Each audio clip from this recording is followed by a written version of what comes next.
and bringing it back to staff. Okay, thank you. First, I'd just like to maybe take a step back collectively as a room and just refocus this discussion on to first note that staff does recognize that this was a very serious violation, the installation of these two spur pipes and the risers which were draining this wetland area.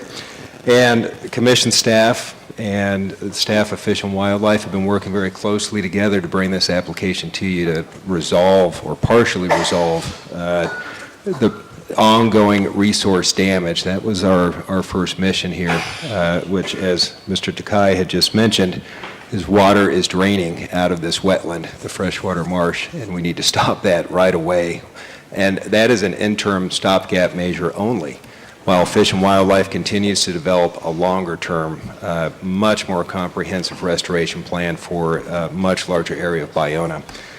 And to acknowledge some of the issues that were said, first I'd like to say that staff really does appreciate this large public response and this amount of concern about Ballona. It tells me that I think we should concentrate on our similarities, that we all have a very shared goal here, which is protection of Ballona and these resources. But there is no dispute of what is a wetland here, and the request by Mr. Davis and Ms. McPherson that a wetland delineation and other technical studies were necessary. Staff just disagrees with that. We didn't require a new wetland delineation for the project that's before us because it was about capping these two unpermitted pipes in the middle of a much larger wetland. Everything there is a wetland. So we're simply focusing our review on the project before us, which is the capping. And similar to that, these qualities or the issues regarding water quality and the hydrology that were mentioned by some of the opponents, and by Ms. McPherson specifically, again, that is not related to the project that is before us today. If we could bring up slide number 3, please. I'd just like to point out something on that image, which is a lot of these issues are related to the much larger issues with the Ballona wetlands and their management. Now, you can see in this image that long pipe here that leads from freshwater marsh into the Ballona channel. That was the pipe that they were discussing. It was permitted in the Commission's 1991 Coastal Development Permit, and that's legal. All that we're looking at today are the two unpermitted spur pipes, these two little black lines leading to the red dots. That was the violation. The concept, though, is for us, the hydrology would be restored on this site by stopping the water on our site from going into those pipes, and that's what we have to accomplish here. Now, as Ms. Fosberg had indicated, her preference was that the spur drains and their risers should be removed in their entirety, and that was staff's preference as well. And that was our first question to Fish and Wildlife, is can we just get rid of those now? Now, that is one alternative, but the reason that staff has agreed, and as did many of the opponents through the settlement agreement that was reached with Fish and Wildlife, is that at this point, to stop the ongoing resource damage, the way to achieve that is by simply capping this. The removal of those pipes, it's either removal or proper abandonment. That would be part of this much larger project, and that is what is related to this draft environmental impact report that does not necessarily relate to this project. It's for that much larger restoration project that Fish and Wildlife is developing. They're going to be going back in, disturbing a much larger area that includes the project site. It makes sense given that there are archaeological concerns, and there are archaeological resources, and other wetland resources that would be disturbed as part of that much larger project.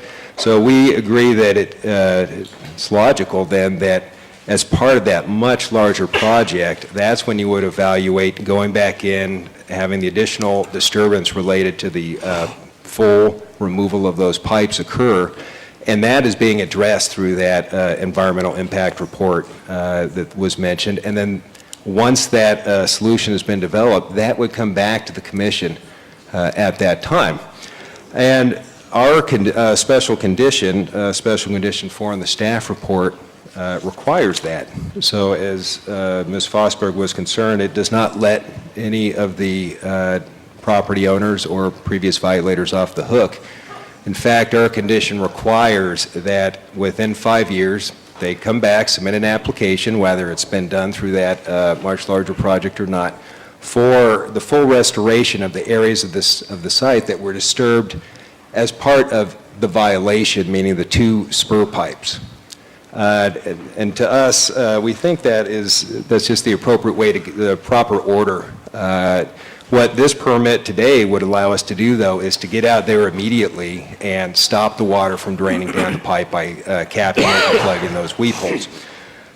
With that, Ms. Henry, do we have any additional comments? We would like to have our enforcement staff address some of the issues that were raised during the public comment as well. Honestly say I've never spoken from this position before.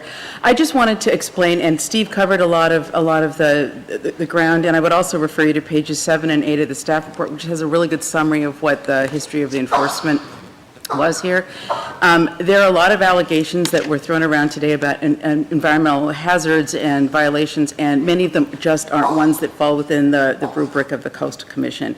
The ones that do, we're very concerned about. As Steve said, we completely share the concerns. We think that draining a wetland is about the most amazing violation that you could have. I mean, putting a drain in a wetland is exactly the opposite of anything that you do in a wetland. It was installed by Playa Capital when they owned it, and we haven't opened a case against them, and as they said, and is summarized in the staff report, we did write them a number of letters and tried to work with them and negotiate with them, and we weren't able to do it. But California Department of Fish and Wildlife bought the property, and this permit action before you today is a result of both our enforcement efforts and the settlement reached in the private litigation. And that settlement litigation specifically required this very CDP. And as you may be aware, we have somewhat different enforcement options when the owner of a property is another state agency.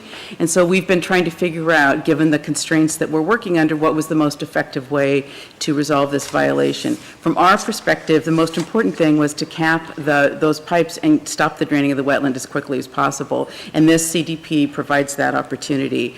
Several commenters mentioned the option of getting penalties, and I would just note again to you that the owner of the property is a state agency, and also that although we love our administrative penalties, and this hopefully will not be true in the future, but as of now, they only extend to access violations, and we can't get administrative penalties for violations that don't involve an access, even if they're serious and involve something like a wetlands.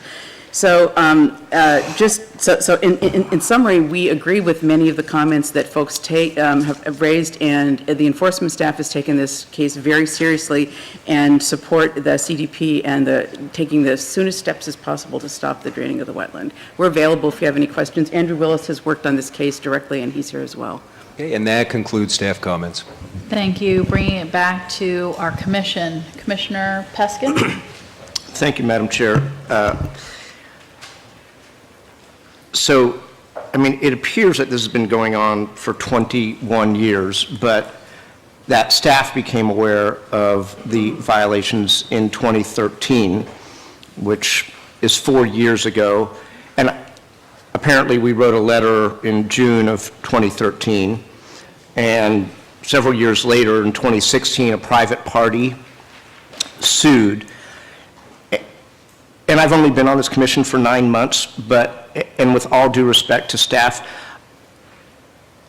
I see a little bit of a double standard as it relates to when you guys are in the tough position of dealing with a fellow state agency, as we saw in Oceano Dunes, as compared to dealing with the private public. And I'm having trouble grappling with why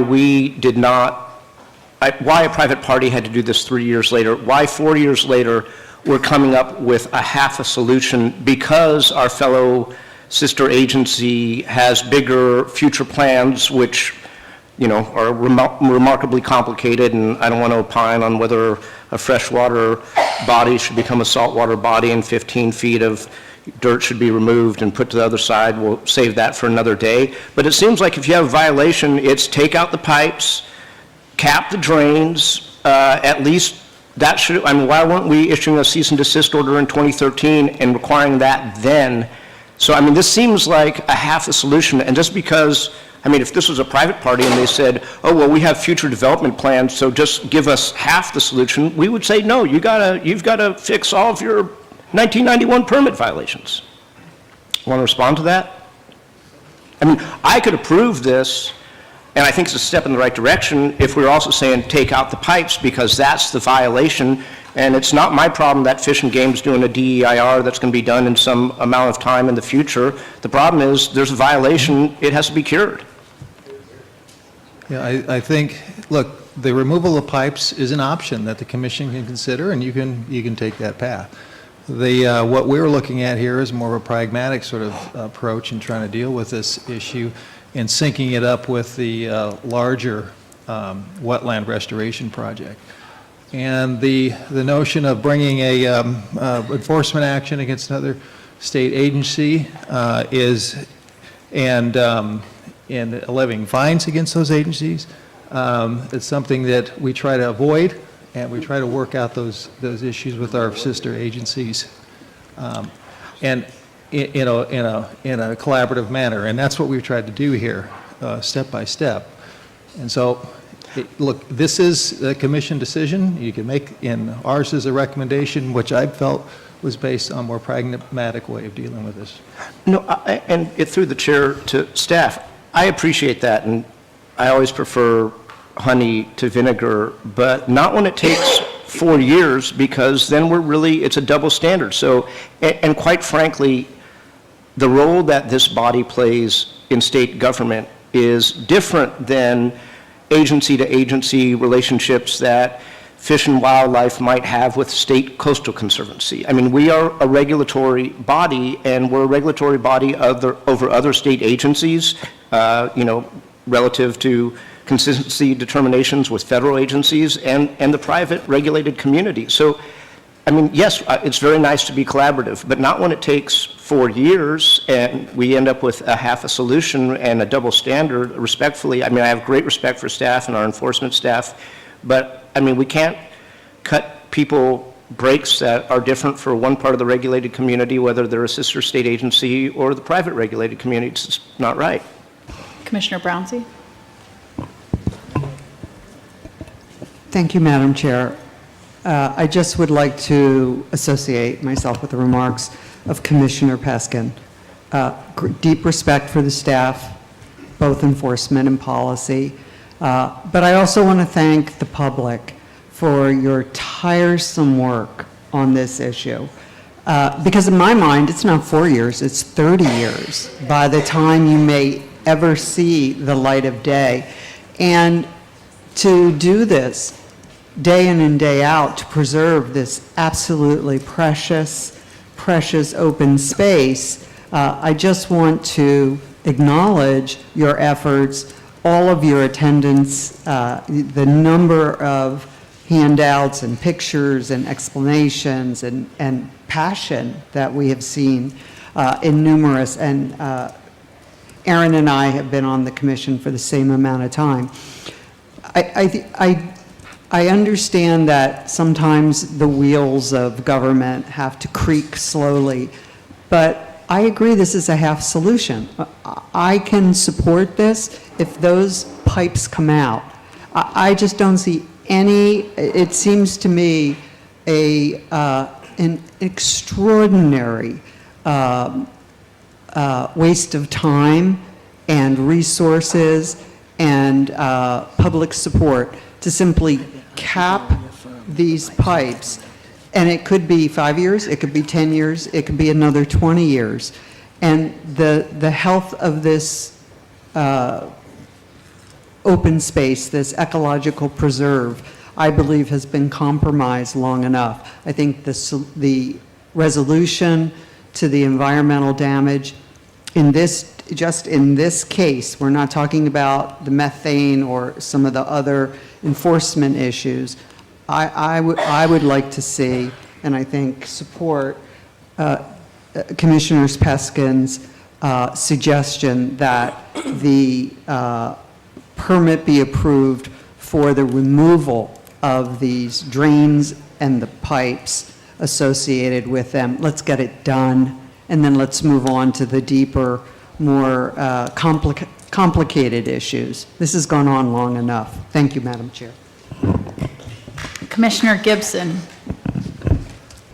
Okay, thank you. I just want to respond somewhat to those comments. I mean, I think you could characterize comments as treating entities differently, but there's also apple and oranges comparison where you have a government entity that has to go through public processes in the CEQA process before it can do certain things. I know the Department of Fish and Wildlife has been working on this for a long time. In full disclosure, I was actually the general counsel for the Department of Fish and Game in 2013. I wasn't involved in this project at the time, but I have a background. I know what I'm talking about in terms of the department.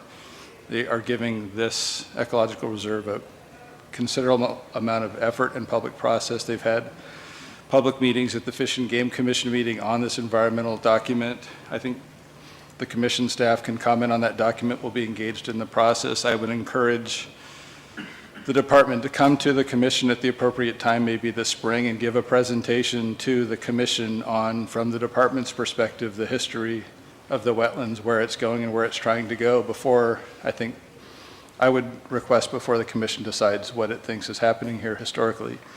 We heard some testimony this morning about how long it can take commission staff to do things, and we recognize that in government you're limited to the resources you have. I think that's true of the department as well, and I think it's doing as good a job as it possibly can to work through these issues. I understand the passion of the local community, and that's great. We need that from the public, and so I'm hoping that we have a public process that involves a presentation from the department so we can really hear all sides before we come to too firm of a judgment. Thank you. So through the chair to Commissioner Gibson, is that a proposal to not vote on this today and do that in conjunction with that presentation, or what are you suggesting? No, I'm suggesting that concurring with the staff recommendation for moving forward with today, but in terms of the larger project, to have the department come in and present to the commission what the larger restoration, or you can pick your words, but what the larger project involves from their perspective and why it does or does not involve other things, and perhaps to some extent why certain things take longer than it seems like they should. Commissioner Grum. Thank you, Madam Chair. I guess I'm on the camp over this side that I'm very confused as to listening to our staff and listening to the supporters of the Ballona Wetlands, how very different the stories are. And I'm sure that everybody has their point of view, but it's puzzling to me how we can have two so dramatically different stories that we're listening to. But I would support the removal of the pipes at the same time as we cap the drains. Sundberg. Thank you. Can Fish and Wildlife come and explain whether removing the pipes all the way would cause any problems, or is there an issue with that? Is there a process? I'm sorry, what was the question? One of the suggestions has been to, instead of capping them, just to remove them all the way. Right. I've heard a couple other commissioners say that, and I'd just like to hear your perspective on whether that makes sense or not. Right, so I think our concern with that would be that there hasn't been any sort of analysis as to what sort of impacts you're going to have in that area. There's an exhibit in the staff report, and I think there's about 1 to 5 different alternatives. One of them mentions the removal of those pipes. There's I want to say, a short description about the amount of soil that you're going to be removing. I think that's, from our perspective, sort of that initial look at it. There's been a lot of concern about, the habitat and what's there, and so to go in and remove those pipes now without having looked at that, that's something we are concerned about. We do talk about the draft EIR and not to belabor that point, but also from just a pure, not natural resource, but like, budgetary resource, and I recognize this may not be the best from a habitat, but we rather not have to go in, impact habitat once, and then 5 years later go back with our larger restoration project and have sort of doubled up, so to speak. It's also our understanding that at least one local Native American individual has expressed significant concerns about us going in, just removing the pipes. We have been discussing the larger restoration project and have solicited input through the CEQA process from the Native American tribes, and so I think I'd be comfortable in that context of addressing those types of concerns, but I would not be comfortable moving forward with removing the pipes without having, gone through a similar process. And so I think the underlying thing is, or the basic answer to your question is no, we would not be comfortable because at this point we don't understand what those impacts would be. And the timeline for removing those pipes would look like what? If you were to go back and get approvals for that?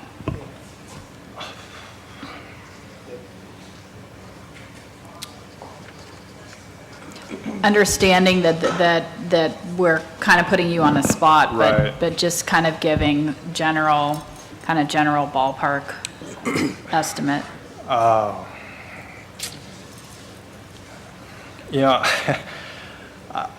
I'm really hesitant to provide a ballpark just because, to be quite honest, and I think the general public could tell you that our EIR has taken quite a bit longer than we had anticipated. I think it's fair to say we've probably made a couple estimates as to when our draft EIR would have come out, and quite frankly, we've missed that. And so we're trying to put our resources to getting that done. So if we were to try to shift focus perhaps on this at Ballona, I don't think we have additional staff that would be taking up that. I think we'd have to reallocate staff, and so we're going to have to think about the priority in the sense of coming out with that larger restoration project and trying to move that forward and then responding to this request. I really hate to provide an estimate because quite frankly, I think it's just going to be wrong. Okay. Thank you for that. Thank you for your transparency. And next, we are going to hear from Commissioner Luevano and then Commissioner Vargas. Thank you. Thank you, Madam Chair. And I think some of the questions that I had were just asked by Commissioner Sundberg and yourself. But I'll start by also wanting to associate myself with the comments made by Commissioner Peskin, Commissioner Brownsey. From the start of this conversation, the first question that popped into my head is why can't we just take those pipes out right now? And I want to recognize the work done by the community here. I'm, as most of you probably know, a former Venice resident. I've spent a lot of time in this area. And I also go back to some of the early days of the development of this area, working for a member of Congress who represented the area, so I'm pretty familiar with it. But at the end of the day, I'm trying to balance that with what I keep hearing in regards to the amount of water that's draining. And if the gentleman from Fish and Wildlife, sorry, if you could come back up, I just have one additional question. Because while I agree with what they're suggesting and lean in that direction, I also think there are a lot of unanswered questions in addition to how long it would take to remove the pipes. Even if you could give us an assessment, which you've now said that you can't, it would be some length of time. I'm imagining it wouldn't be a 24-hour period. And what would be the drainage or the potential water loss in the wetlands Right. in that period of time? Sure. So that's like one of the questions. Right, okay, so we did provide the hydrologic analysis that looked at the amount of water that was entering the drains. I'm going to look back to CDM. If I start to misstate something, holler. But based on so there's really kind of three ways water can get into the drains. One of them is just surface flow. So you have a rainstorm, right? Rain falls on the ground, flows down, can get into the drain. Now, the thing about the topography as to where both those drains are, they're not, so to speak, at the bottom of the bowl. they would be sort of maybe on the side. So there's a topographical map that was provided along with this hydrologic analysis. So when you have the rainfall, it's going to fall down past some of the drains, and they'll go into this other area. So that's one way. You have the surface flow. Another way water could get into the drains would be the bottom of the bowl basically filling up and then getting up to the level of the drains.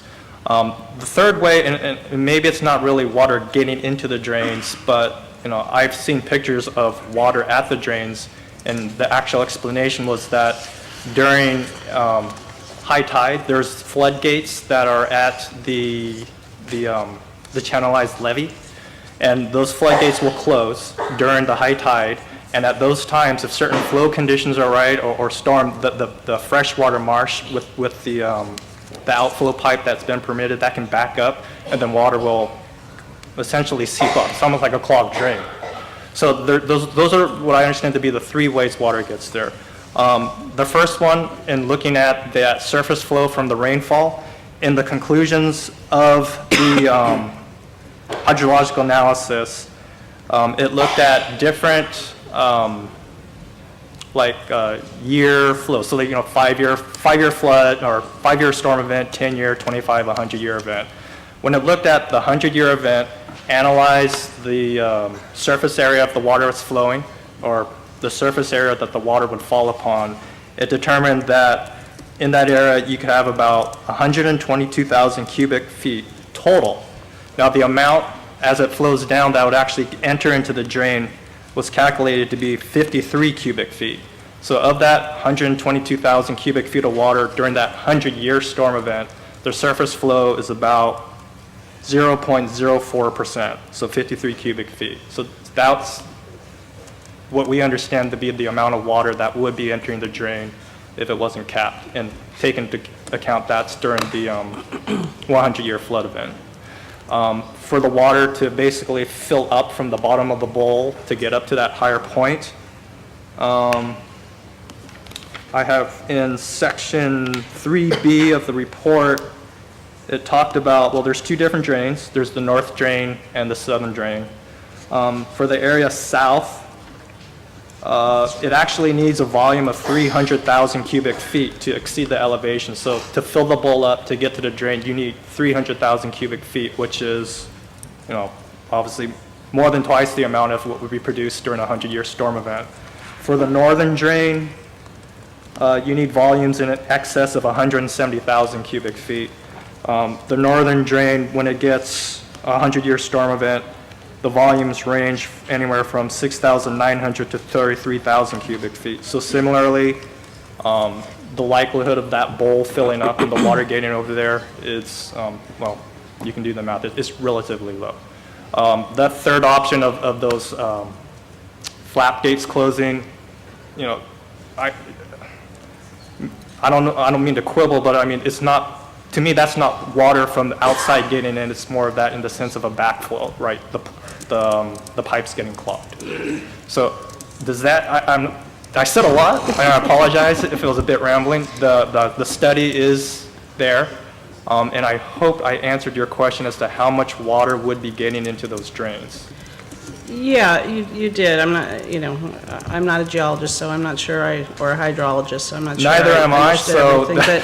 But the other question I have is, because there were two pipes that were referenced. One was the main pipe that runs from the wetlands into Ballona Creek. Yeah, and so then the freshwater mark, right. And the other one is, the other two are these spur pipes. Is that my understanding correct? That's what we call them, yeah. So I mean, Yep. you have the main one and then the branches. Right. And what's the length of those spur pipes? Could I phone a friend? What's that? I'd have to ask Cindy, if that would be okay. Sure. Oh. Yeah, this is Mike Creekan again with Somas. Those pipes range from about, I would say 80 to 120 feet, depending on the pipe. It's somewhere in that range.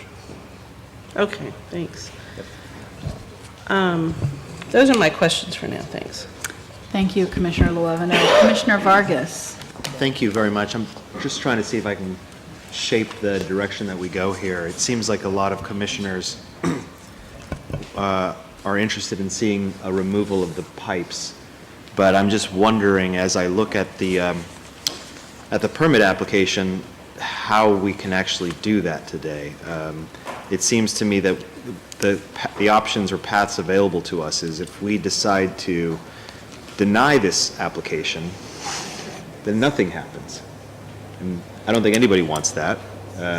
If we decide to modify this, I don't think we could modify this application. Maybe staff can give me a little direction, but I don't know if we could really impose a condition that would require the removal of the pipes unless staff can think of an artful way of doing that. And sure. Well, we have thought of a few options that we could offer you today. Perhaps the simplest option might be a simple modification of special condition 4. And you have that discretion today to modify these conditions. You can add additional conditions.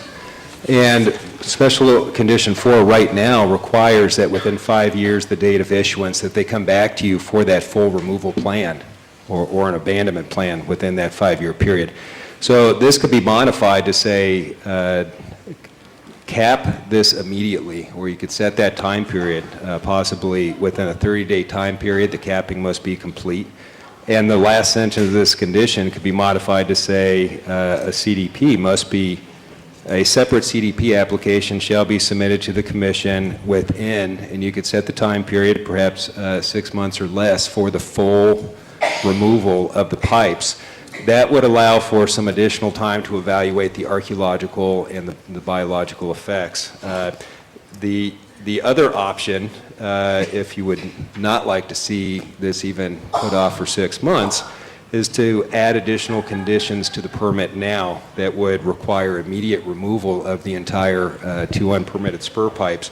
If you did that, we would recommend that be done through an additional revised plan condition for removal of all portions of the 2 unpermitted pipes, a condition requiring revegetation of all disturbed areas at a 4-to-1 ratio, very similar to the current special condition 4, and then that condition would also require actual implementation of the pipe removal within a specified period of time, perhaps 30 days from date of issuance, and require that the revegetation be done within the specified time period as well. And you could pick that time period, but typically certain 6 months upon completion of the pipe removal.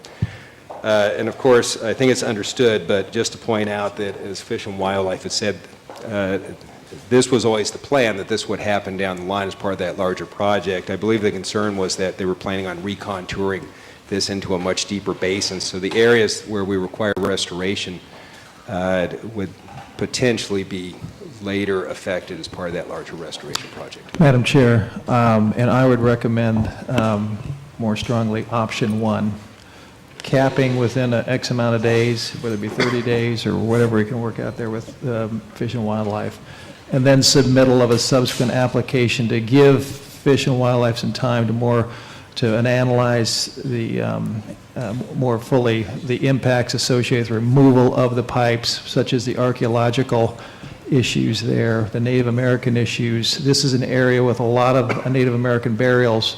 One could argue, though, that the pipe already went in, but you're going to have to dig. You got to dig around this thing to remove it. So that is a concern, and we'd want to have additional conditions there. And it would be, I think, more appropriate for the commission to make those decisions and what the mitigation area would be, rather than have it with me as the ED making these these sort of decisions on in a condition compliance setting. So if that makes That makes sense. Thank you. I'm going to ask, if I may, the representative from Fish and Wildlife to come up. I'm just curious, if we were to take the tack of option 1, and again, being mindful that you've heard from many of the commissioners that this seems to be urgent for us, how soon can we move towards that? The staff suggested timelines of maybe 6 months or a year to come back and seek that removal. I certainly don't want to be so aggressive that it makes it too difficult for you to be able to carry out that task, but at the same time, please be mindful that we would like to see that removed as quickly as possible. What do you feel is a comfortable or an acceptable time limit? Just so I'm clear, it's, we'd be moving forward with capping it immediately, and then it's the coming back with that larger plan to remove the remaining components. I think that's the way staff articulated it, and we'd like to see that done as quickly as possible, probably, I'm guessing with the vote of my peers after this, but Right. 6 months or a year. I mean, when you put it that way, I mean, I'm going to go for a year. If you said 2 years, I would say 2, to be honest. I mean, because I mean, what Would you have to, if I may, would you have to develop a separate singular EIR just for this action? I think we'd have to look. One of my own concerns is that, and I hope this doesn't come off the wrong way, but especially being cognizant of resources, and I definitely understand the Commission's concern, and I don't, when I say this, I don't mean that, I don't want it to appear as dismissive, and so I just want to say that first, but working for the state, I always think when we take on things of cost-benefit analysis, and I know that may sound very crass, especially given the mission of the Commission, as well as the mission of the Department of Fish and Wildlife, which our director will tell you we take very seriously. We are the state's trustee for fish and wildlife resources. And so when I say this, that the cost-benefit analysis, I can't underscore that. I don't mean that in the crass way that it may come across. But the reason why I'm saying that is that when we initially looked at the amount of water that was entering these drains, that the habitat that had existed prior to the existence of those drains, and then the habitat that's there that has increased despite the presence of those drains, the consistency of the habitat around the drains in that surrounding area, we're unsure of what incremental benefit to habitat would arise due to that removal, and then weighing that against just the cost, and whether it's the staff time or dollars. That's something that we looked at a little bit, but with all due respect, I would ask the Commission to consider that as well.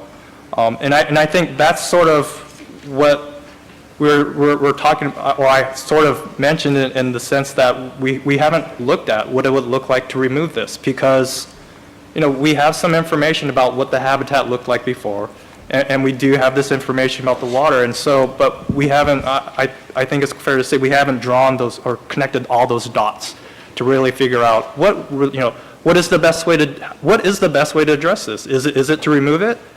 And by removing it, I mean, are you going to get that incremental boost to that habitat there?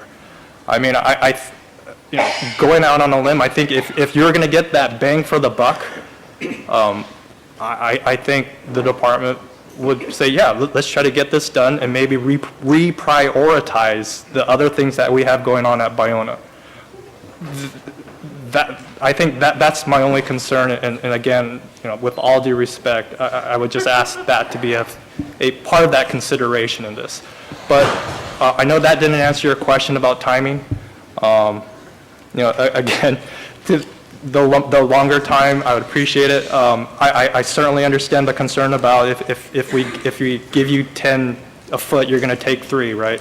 So I mean, I would suggest if there could be maybe progress reports or perhaps check-ins, such that if there is concern that the department isn't making that progress that the Commission believes it should be doing so, then a decision could be made at that point. But again, I'm just hesitant to put a finite cap on the amount of time that we have, because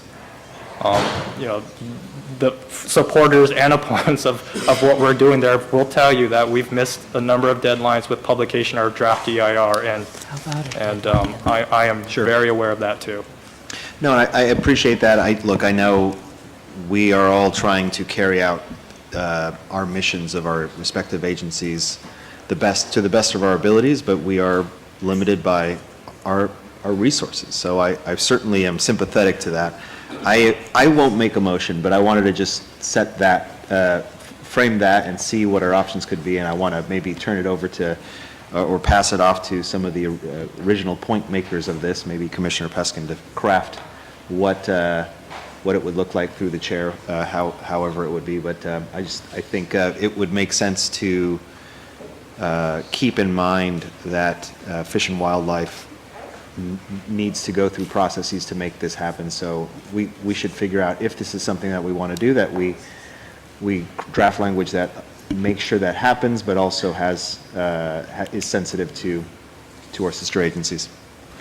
Before Commissioner Peskin speaks, I just want to give Commissioner Howell an opportunity to speak since he hasn't had a first crack at it. Well, thank you. And I actually just had a quick question or two, and it's mostly for council. So I guess it's just a reminder too, for myself, is the Coastal Commission permit is the equivalent of CEQA, correct? Yes, the permitting process satisfies the Coastal Commission's obligations under CEQA. Then as a follow-up question then is, would Fish and Wildlife be required to go through CEQA for removing of the pipes if the commission gave them a permit saying you remove the pipes? We would have to take additional steps under our permitting process to be sure that there are, just stepping back a second, the commission has what's called a certified regulatory program under CEQA. When it takes actions under its certified regulatory program, i.e. the CDP process, it satisfies its own CEQA obligations.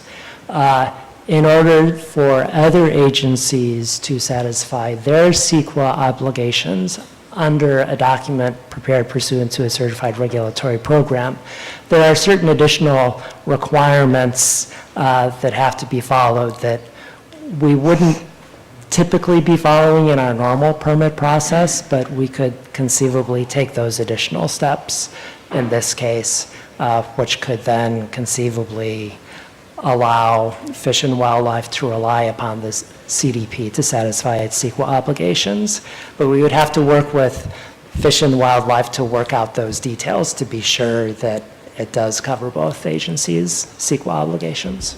And that's what I was just wondering, is if whether we weren't maybe even doing Fish and Wildlife a favor by giving them the permit to take out the pipes now, as opposed to going through the whole thing. And I totally understand how much time and energy these things take. I mean, we're practically the definition of bureaucracy. So, you know, I know that having them come back for another permit for this could add a great deal of additional time. I know Jeanette Bosberg mentioned the adding additional money onto whatever fines or concerns would be. My concern would be is if there is, if any of these allegations are remotely true regarding violations out there, that by trying to impose any sanctions or fines right now, we may jeopardize any future enforcement issues and fines. Is that correct? Well, what's before the commission today is a CDP application, so you know, the commission doesn't have the option of pursuing enforcement measures as part of the action before it today. It's simply been noticed as a CDP action. So, absence public access violations, which aren't at play here, the commission doesn't have the authority to impose penalties in this situation. Step to say a little bit more in response to your prior question. It is possible to work it out so that a CDP would satisfy Fish and Wildlife CEQA obligations. but that does mean an evaluation of the impacts of whatever that development is. What the current staff report has analyzed are the impacts associated with basically capping the drains. There's a brief acknowledgement of other alternatives, including the possibility of removing the pipes, and it concluded that capping the drains, at least in the short term, appears to be preferable because it has fewer short-term impacts. The current staff report really doesn't have an evaluation of the range of impacts associated with removing the pipes, and that would involve dredging of wetlands, and the Coastal Act itself requires an alternatives analysis when you're doing that. So I would be concerned about the commission today absolutely requiring, as part of this permit, dredging to remove the pipeline. Option one that Executive Director Ainsworth proposed of establishing a deadline for them to submit an application for doing that, that would then allow the process for evaluating the impacts of doing that, evaluating alternatives, evaluating the potential archaeological resources. And then, it's at the commission's discretion to decide, what the deadline should be and what happens if Fish and Wildlife misses the deadline. Potentially then it comes back before the commission to decide how to proceed at that point. Thank you, Mr. Peterson. Thank you. And Commissioners, if I could add one note to Mr. Peterson's comments, which is the way the permit is currently structured with Special Condition 4 and the alternative that Mr. Ainsworth and I were just discussing of ways it may be changed. The way it is currently set up, though, is it allows for immediate capping. The condition could be modified to require that capping occur within a specified period of time, within X number of days from your action today. The provision that is in there now is that within 5 years, the date of issuance, that they come back with that follow-up permit for the whole kit and caboodle. What we're discussing is that could be modified, but it raises the CEQA issues that Commissioner Howell had discussed. The reason it was 5 years originally was because Fish and Wildlife has finalized their draft environmental impact report that would need to be finalized, and it is likely to be subject to litigation. And the 5-year time period was in recognition of that time period. That was the delay. And then that could be extended only if necessary. So really what we're talking about, though, is we could change that time period of when they must come back to you. We could either allow that to proceed through the current draft environmental impact report process, or require that to come back, and we would be responsible for the CEQA findings ourselves through our own coastal permit before Fish and Wildlife would finalize their separate EIR. Thank you. Commissioner Peskin. Thank you, Madam Chair, and I want to thank Commissioner Vargas and Commissioner Howell for their comments, and to staff for really kind of showing us what the array of options are. I don't want to sound like a strict constructionist, but with all due respect to the representative from Fish and Wildlife, this is an ongoing permit violation, albeit one that you inherited.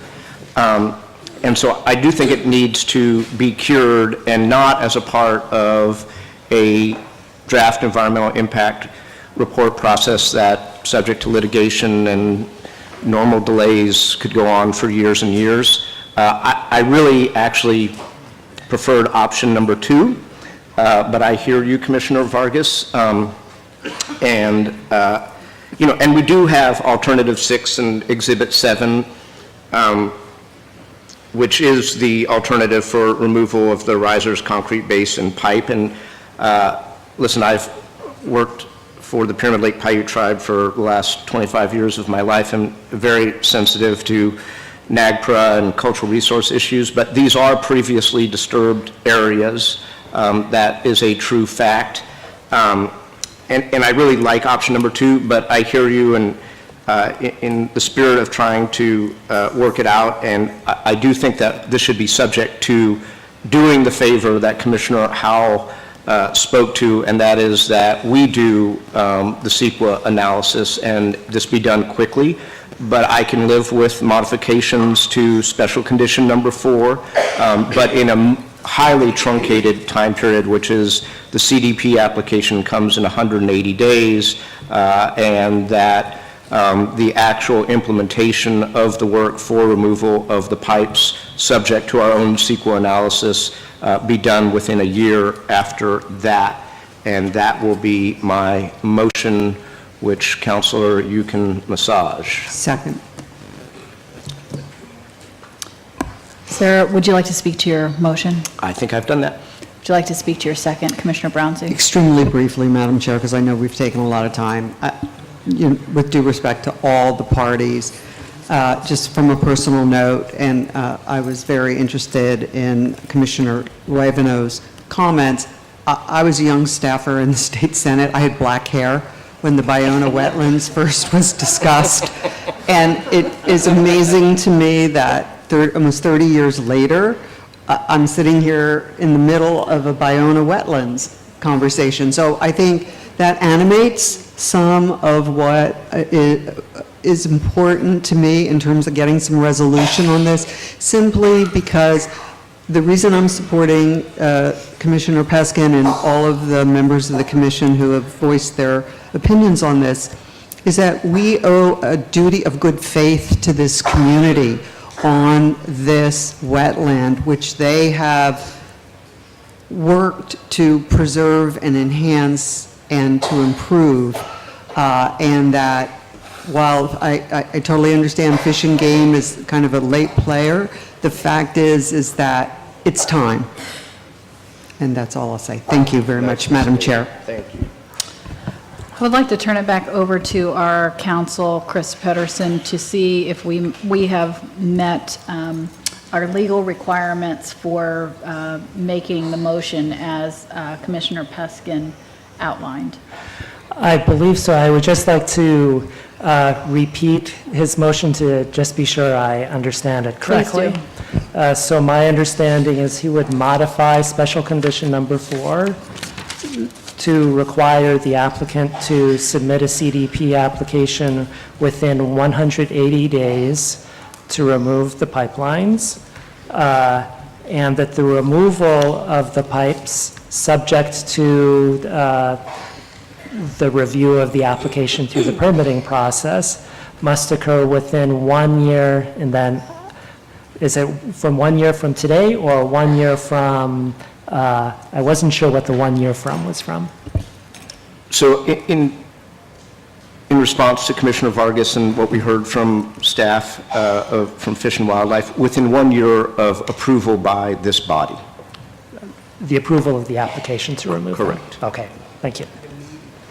And right, and immediate capping. The capping happens immediately. Okay, thank you. And just to be clear, we had suggested 30 days, if that is acceptable. Fine.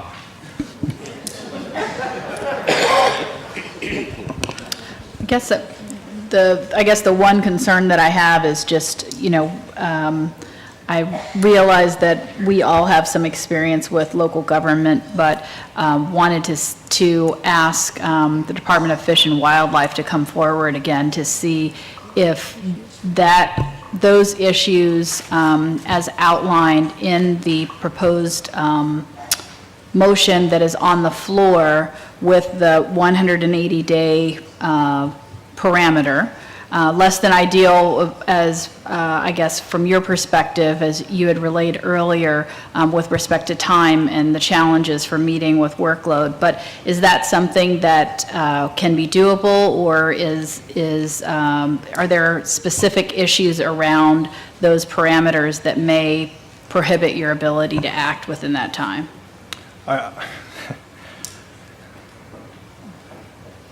I mean, I can tell you that we could do our best to meet that, and maybe to avoid trying to push the ball or push out that deadline, if maybe there could be almost, and I'll call it almost like a pressure relief valve, in the sense that you keep that deadline.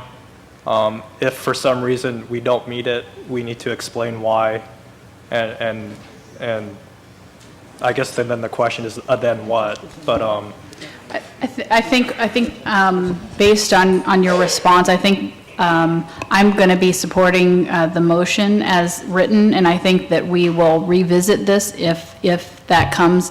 You will be able to submit whatever you have within that 180 days, but I think based on where we are now without specific delineations for timelines and expectations, I think we have to move forward with the motion. Understandable. Thank you. And Madam Chair, I just had one other observation.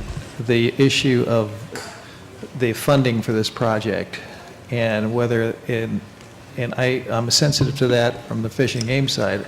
In my view, I would hope that Playa Capital would step up since they were the violators and cover the cost of this. Or the Department of Fish and Game sue the Playa Capital for that, for the costs. Thank you for that, Mr. Ainsworth. Commissioner Peskin, and I think we will take a roll call vote after this. I just wanted to associate myself with the comments of our executive director, and I don't know what the terms and conditions and ongoing covenants from the transaction were, but I would assume that the original violator probably has some ongoing financial responsibility. Thank you. So we have a motion on the floor, and I'm looking to our council just to make sure that we're set to take a roll call vote. Madam Chair, to yes. make this easy, we would just modify our staff recommendation to make these changes to the conditions. Thank you. And so the motion has been made. Mr. Pedersen, if you could one more time clarify the motion so that we can take a roll call vote, or if we'll take a roll call vote. So the motion will be simply the motion that is in the staff report on page 3, I believe, but staff, in light of this discussion, staff has modified its recommendation. So special condition 4 will be revised to require the applicant to submit an application to remove the pipelines within 180 days. It then needs to actually carry out that removal within 1 year of commission action on that application. And in addition, the drains need to be capped within 30 days. So, Madam Chair, I'll now withdraw my motion if the second will withdraw because it's part of the staff, it's become the staff recommendation. And I will withdraw, and will you now move the staff recommendation? I will now move the staff recommendation. I move that the Commission approve coastal development permit number 5170-523 pursuant to the revised staff recommendation, and I recommend a yes vote. Second. Do I have any unwillingness for unanimous yes vote, or shall we take a roll call? Seeing no unwillingness for unanimous yes vote, we